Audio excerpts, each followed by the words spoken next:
ગામ મૈકા. તમારું નામ? હા, વિનોદભાઈ ધરમસિંહભાઈ બાંભણિયા.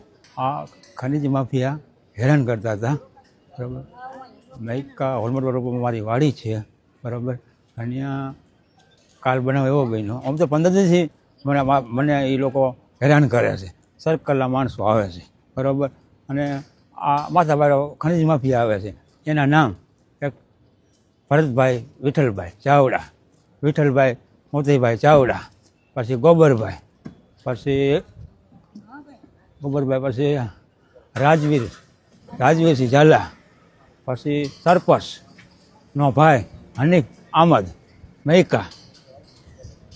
લ્યો, એ એવા ધમકાવે છે કે આ તમારી વાડી આખી લીઝમાં આવે છે, તમે ખાલી કરી જાઓ. એ મારા આગળ વીડિયા છે ઉતારેલા, આ ધમકી મારેલા. સર્કલ ભેગું રહીને અને હેમેશ પટેલ જે લીઝવાળો રહ્યો એ હોત ભેગો હારે આ માથાકૂટ કરવા આવ્યા હતા ધોકા લઈને, બરાબર. અને આ ભરત મોતી,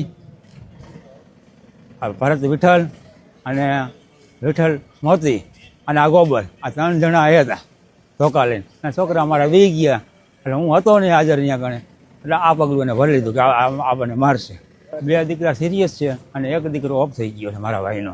અમારી માંગણી એ છે કે જ્યાં સુધી FR ન ફાટે અને તોમતદારને ન પકડે ત્યાં સુધી અમારે ડેડ બોડી લેવાની સંભાળવાની આવતી જ નથી. આ અમારી માંગણી છે.